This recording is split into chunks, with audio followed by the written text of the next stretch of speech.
کہ Donald Trump کے دوبارہ صدر بننے کے بعد یہ حملہ کیا گیا ہے، اور جس سلسلے کا آغاز اس نے 2019 میں کیا تھا، اسی سلسلے کو پایہ تکمیل تک پہنچانے کے لیے یہ اقدامات کیے جا رہے ہیں۔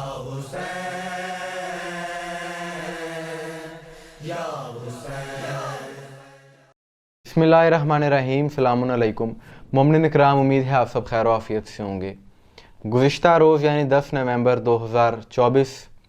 شام میں دمشق کے علاقے سیدہ زینب، جو کہ جس علاقے میں حرم بی بی زینب سلام اللہ علیہا بھی واقع ہے، وہاں بی بی کے حرم کے بالکل نزدیک، انتہائی قریب، صہیونی ریاست کی جانب سے ایک بڑا حملہ کیا گیا، سٹرائک کیا گیا، جس کے نتیجے میں 7 مومنین شہید ہو گئے اور کئی مومنین زخمی ہوئے۔ تصویریں دیکھی جا سکتی ہیں کہ جہاں پر یہ حملہ ہوا تو اس تصویر میں حرم کے مینار تک بھی نظر آ رہے ہیں، یعنی اتنا قریب یہ حملہ ہوا۔ اور یہ حملہ کیوں ہوا، اس کے پیچھے ایک بڑی تاریخ ہے جسے جاننا تمام مومنین کے لیے ضروری ہے، کیونکہ مومن وہ ہے کہ جو حالات حاضرہ سے باخبر رہے۔ اس وقت مشرق وسطیٰ کی جو صورتحال ہے، جو بھی وہاں پر حالات ہیں، فلسطین ہو، لبنان ہو، شام ہو، غزہ ہو، جو وہاں پر کشیدگی پائی جا رہی ہے، اس حوالے سے عالمی میڈیا پر بات ہو رہی ہے اور روز یہی منظرنامہ دیکھنے کو ملتا ہے، بہت زیادہ اس حوالے سے بات کی جا رہی ہے۔ اس سارے خطے میں انتہائی اہمیت کا حامل ایک علاقہ ہے جسے کہا جاتا ہے گولان ہائٹس، جو کہ سیریا میں ہے، شام میں ہے۔ یہ علاقہ شام کے جنوب میں واقع ہے اور یہ ایک پہاڑی علاقہ ہے، تقریباً 19 کلومیٹر اس کا ریڈیس ہے، اور 1948 میں جب صہیونی ریاست کا قیام ہوا، اس کے بعد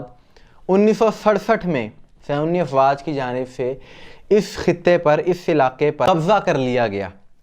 صہیونی افواج کی جانب سے، جبکہ یہ علاقہ شام کا تھا، سیریا کا تھا، لیکن انہوں نے پھر قبضہ کر لیا۔ تب سے لے کر اب تک یہ علاقہ ان کے قبضے میں ہے، یہاں تک کہ یونائٹڈ نیشنز نے بھی اس قبضے کو ناجائز قرار دیا، لیکن اس کے باوجود وہی وہاں پر قابض ہیں، کیونکہ اس بارے میں کسی عرب ریاست نے، کسی اسلامی ملک نے آواز نہیں اٹھائی۔ پھر 2019 میں ڈونلڈ ٹرمپ کی حکومت نے، جو پہلی اس کی حکومت تھی، امریکہ نے گولان ہائٹس کو آفیشلی طور پر اسرائیل کا ہی حصہ تسلیم کر لیا۔ انہوں نے ایک نقشہ شائع کیا جس میں یہ ظاہر کیا گیا کہ گولان ہائٹس بھی اسرائیل کا ہی حصہ ہے۔ تو جہاں پر نام نہاد اسلامی عرب ریاستیں اس مسئلے پر بھی خاموش رہیں، اور صرف اس مسئلے پر نہیں، ہر ظلم جو ان کی طرف سے کیا گیا اس پر وہ لوگ خاموش رہے، اب بھی خاموش ہے، تو وہیں پر ہمیشہ کی طرح علی والوں نے اپنا کردار ادا کیا، اور جو کچھ وہ کر سکتے تھے انہوں نے کیا، اور ہمیشہ سے علی والوں نے ظلم کے خلاف، حق کی مخالفت کرنے والوں کے خلاف ہمیشہ سے بھرپور اپنا کردار ادا کیا ہے، کیونکہ علی علیہ السلام کے ماننے والے ہیں، امام حسین علیہ السلام کے ماننے والے ہیں، اور حسینی نہ کبھی کسی ظالم کے آگے، باطل کے آگے جھکتا ہے، نہ ہی ڈرتا ہے۔ تو 2011 میں جب داعشی عناصر کے، جن کے پیچھے اسلام دشمن قوتوں کی فنڈنگ تھی، نہیں صہیونی طاقتوں کی فنڈنگ تھی، اور وہ لوگ عراق اور شام میں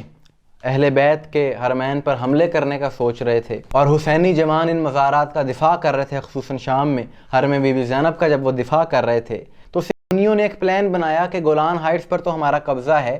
ہم شام کے کسی اور علاقے پر اپنا قبضہ جماتے ہیں۔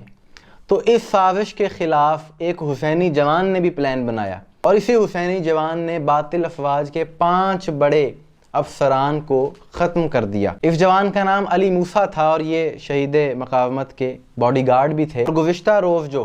حرم بی بی زینب سلام اللہ علیہ کے نزدیک حملہ ہوا، جس کے نتیجے میں 7 افراد شہید ہوئے،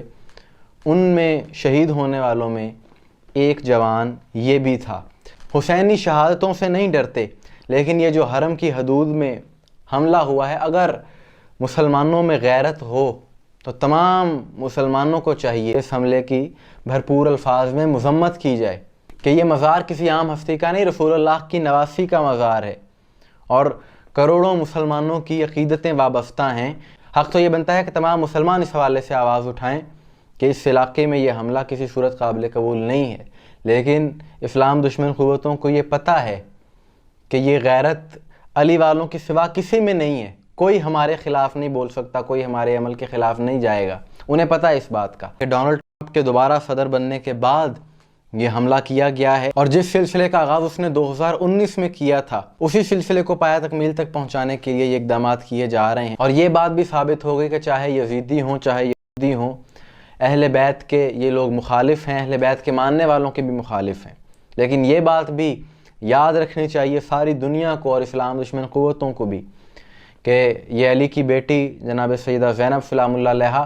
کل انہوں نے تخت یزیدی کو گرایا تھا، آج ان کے ماننے والے انشاءاللہ ان قریب باطل کے تخت کو گرائیں گے، کیونکہ علی والے کسی سے نہیں ڈرتے۔ یہ شہادت کو تو اپنے لیے سعادت سمجھتے ہیں، شہادتوں سے نہ کل ڈرے تھے نہ ہی ڈریں گے۔ اور یہاں پر شخصیت کی اہمیت نہیں ہے بلکہ نظریے کی اور مقصد کی اہمیت ہے، نظریہ اور مقصد مقدم ہے۔ یہ لوگ کسی ایک شخصیت کو تو مار سکتے ہیں لیکن نظریے کو نہیں مار سکتے،